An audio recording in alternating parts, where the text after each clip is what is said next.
Kamusta kayo mga kaparokya? Ako si Mervin at ngayon po ay pag-uusapan po natin ang TV ratings na inilabas ng AGB Nutam Nielsen Philippines para naman po sa araw ng Biyernes, August 9. So kahapon po ay binahagi ko ang ratings na inilabas ng AGB Nutam Nielsen Philippines para po sa araw ng Huwebes or Thursday, August 8 at ngayon naman po para naman po sa araw ng Biyernes.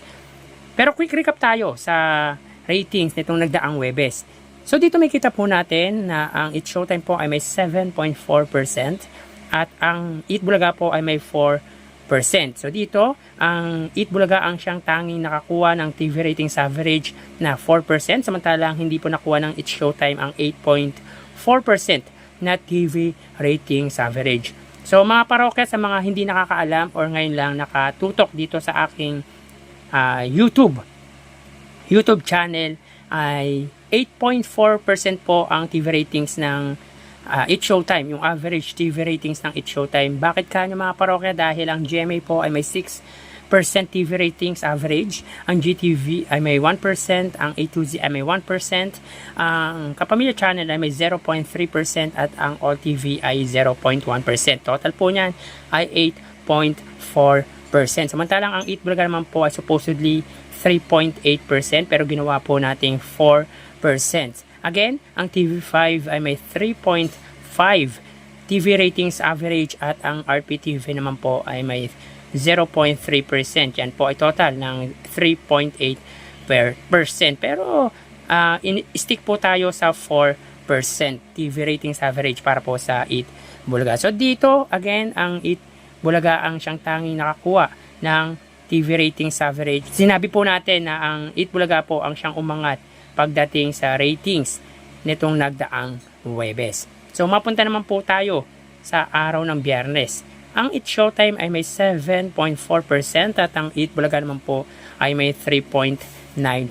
So dito, na-maintain lang po ng It's Showtime ang ratings nila, samantalang ang Eat Bulaga naman po ay bumaba or nabawasan ng 0.1%. Meaning, ay hindi po nila nakuha ang kanilang TV ratings average. Wala pong nanalo at wala pong natalo. Or sabihin na natin natalo dahil hindi naman po nila nakuha ang TV ratings average nila na 8.4% at 4%. So dito, ang GMA mga kaparokya ay may 5.3%.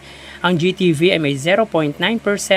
Ang A2Z ay may 1%. Ang Kapamilya Channel ay may 0.2%. At ang All TV ay may 0. So dito, tanging ang A2Z lang ang nakakuha ng TV ratings average nila na 1%. Sa panig naman po ng Eat Bulaga, ang TV5 ay may 3.5% at ang RPTV ay may 0.4%. So, kung titingnan natin mga kaparokya, nakuha naman po ng Eat Bulaga ang TV ratings average nila, both TV station nila nakuha naman po.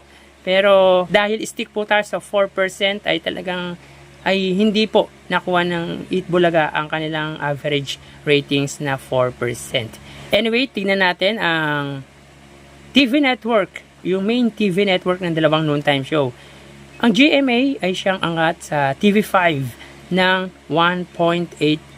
So, nung last Thursday ay 1.5% at ngayon naman po ay nadagdagan ng 0.3 at ito nga ay 1.8%. So, magkaganon man mga kaparokya, masyado pa rin pong maliit na porsyento ang angat ng GMA sa TV5. Dahil kung titingnan natin mga parokya, sa laki ng TV station ng GMA ay konti lang ang iniangat nito sa TV station na pagbaari ni Mr. Manny V. Pangilinan. So magkaganon man, iisa lang naman po mga parokya ang hangarin ng dalawang noontime show, ang makapagpasaya, makapagbigay ng good entertainment sa kanilang manonood, ang makatulong hindi lang sa pamamagitan ng financial, kundi yung mga learnings na matutunan ng mga manunood nila. So tara ating alamin ang online viewership ng dalawang noontime show. Para sa Eat Bulaga under TVJ Facebook page na may 2.5 million followers at sa It's Showtime naman na may 18 million followers. So as of 12:41 PM mga kaparokya, ang It's Showtime po ay may segment na para sa mga bata. So mga parokya, paki-comment po kung anong segment po ang kung ano pong segment po to mga kaparokya. So dito may kita po natin ang Itbulaga naman po, sila po ay may segment na Sugod Bahay mga kapatid. So dito ang It Showtime po ay may 10.3 thousand viewers at ang Itbulaga naman po ay may 5.1 thousand live viewers. So again, as of 12:41 mga parokya, ang It Showtime ay may 10.4 thousand viewers at ang Itbulaga naman po ay may 5.1 thousand live viewers. So again mga parokya, paki-comment po ang segment na ito ng It Showtime dahil hindi po natin alam mga parokya. So mapunta naman po tayo sa TV Network YouTube channel. At unahin po natin ang GMA Network na may 36.1 million subscribers.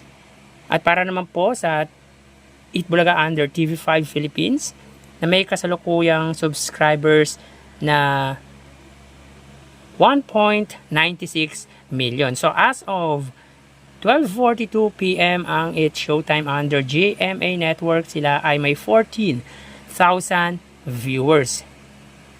Ang Itbulaga naman po, sila po ay may 22,000 live viewers. So again, as of 12:42 PM ang It Showtime, sila po ay may 14,000 viewers under GMA at ang Itbulaga under TV5 naman po ay may 23,000 viewers. So mapunta naman po tayo sa main YouTube channel ng dalawang noontime show. Para po sa It Showtime under ABS-CBN It Showtime na may 2.33 million subscribers. At para naman po sa Itbulaga under Itbulaga TVJ YouTube channel na may kasalukuyang subscribers na 1.08 million. So as of 12:43 ang It Showtime ay may 79,000 viewers. Ang Itbulaga naman po, sila ay may 73,000 live viewers. So again, as of 12:43 PM, ang It Showtime, sila po ay may 80,000 viewers at ang Itbulaga naman po ay may 72,000 live viewers. So bali ang total na nakuha ng dalawang noontime show ay, mga kaparokya, bago natin ibigay ang total live viewers ng dalawang noontime show ay humiling ako na pakisubscribe ang aking YouTube channel, pakiclick ang bell icon para una kayong ma-notify sa mga bagong video na ilalabas ko. At pakidamay nyo na din na i-follow ang aking Facebook page na Mega TV at ang aking TikTok account na Kaparokya TV. Maraming salamat! So bali ang total na nakuha ng It Showtime ay 104,000 viewers. 10,000 para sa kanilang Facebook Live, 14,000 sa TV Network, at 80,000 para po sa kanilang main YouTube channel. Ang Itbulaga naman po ay may total na 100,000 viewers. 5,000 po para sa kanilang Facebook Live, 23 para po sa kanilang TV Network YouTube channel, at 72,000 para po sa kanilang main YouTube channel. So again, ang It Showtime ay may 104,000 viewers at ang Itbulaga naman po ay 100,000 live viewers. So yan po lumalabas sa kanilang online viewership as of 12:45 PM. At mamaya ho, magbabalik pa po tayo sa ikalawang bahagi ng online viewership ng dalawang noontime show. Magpapaalam po muna pansamantala. Thank you and God bless.